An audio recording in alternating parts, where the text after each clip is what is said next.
really the two big components of the ramen are noodles and the broth. So the first thing that we're going to start, we're going to go ahead and just turn this on real quick. And we're going to start with our broth. The first thing I'm going to do is I have some mushrooms. I'm just going to go ahead and add these in. And then as I'm preparing this stuff, I'm going to go ahead and have you guys clean up some mushrooms if you could. All right, so the first thing we're going to do is the shiitakes.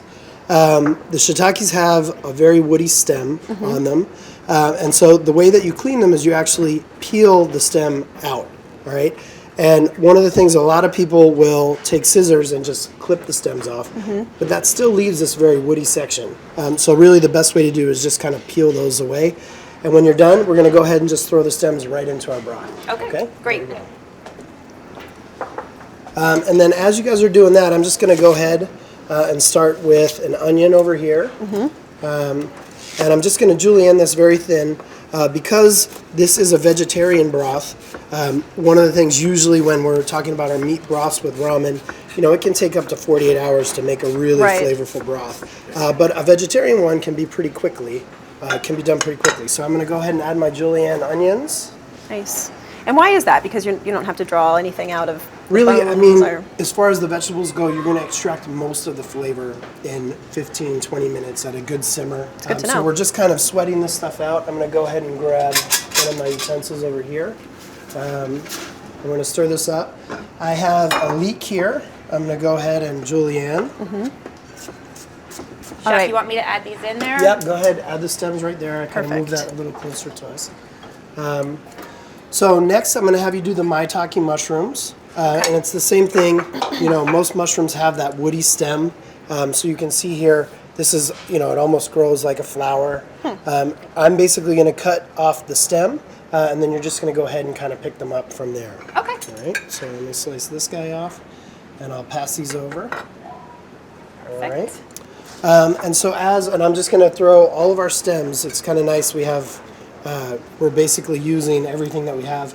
This is a royal trumpet mushroom. Same thing. Stems are a little bit woody. I'm just going to go ahead and cut those off. Now, not the whole big fat stem, really, just the end piece. And you can actually feel it as you go. It's tender. Oh, totally. And then you get to the bottom and it's a little bit more woody. Yep. And usually that part is a little bit harder to eat. Next, I have a piece of lemongrass here too that I'm going to go ahead and add to the stock. It's so flavorful and it just adds a lot to this dish. But one of the things is it's so woody that you really want to get the flavor out. So one of the things that we'll do is just kind of rough it up. We're just going to bang it up a little bit. Sometimes you can smack it on the counter just to break it up, and that helps get the flavor out. Nice. So I'm going to go ahead and add that in there, which is cooking very nicely. It smells really good, too. Really good. And I think next I'm going to go ahead and add some ginger. So what I'm going to do here, it's kind of interesting. Ginger, the skin of ginger actually has no flavor. It's not the same as like garlic or onions where the skins can be very bitter. So technically if we wanted to, we could just slice this up and add it right into the stock.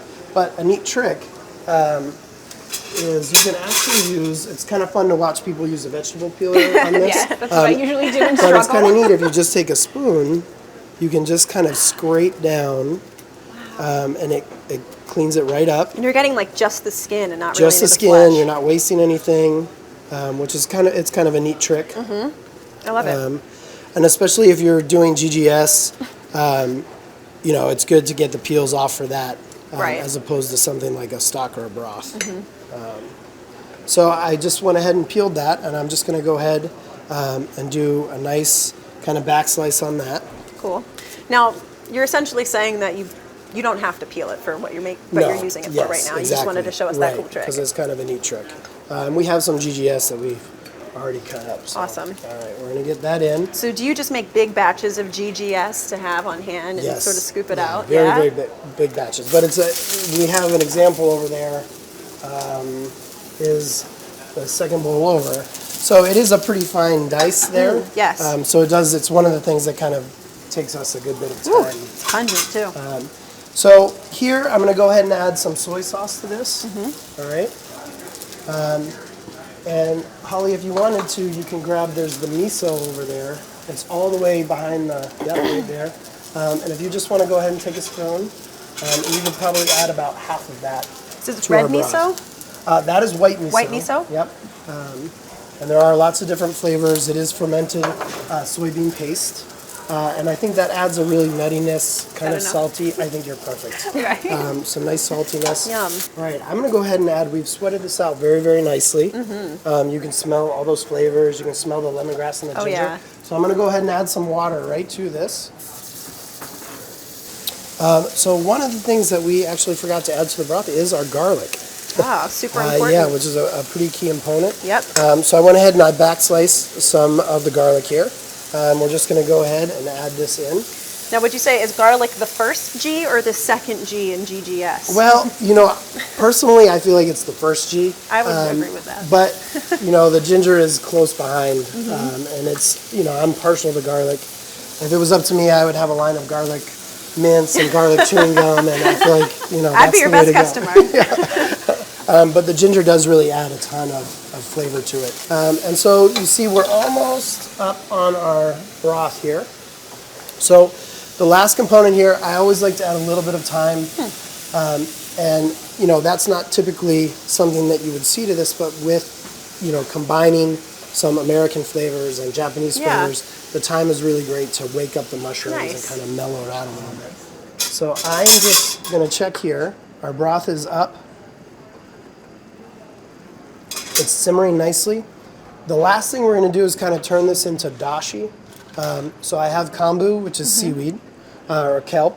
What I'm going to do is actually turn off the liquid, and this is the last thing that I'm going to add. You don't want to boil it too much or it can kind of turn your broth bitter. Oh, okay. And then here, when we had talked about vegetarian, this is the one part. These are actually Bonito Flakes, which is a small fish that they dry, smoke, and then slice super thin. So I'm going to go ahead and add some of these to it. And this kind of brings our mushroom dashi together. If you wanted to keep this totally vegetarian, could you can leave stop, those out and not you can sacrifice stop right flavor? there. Okay. Yeah, and Great. even with the kombu itself, it really gives that wholesomeness Nice. and brightens it up. All right, so I'm just going to stir this up, and then we're ready to go.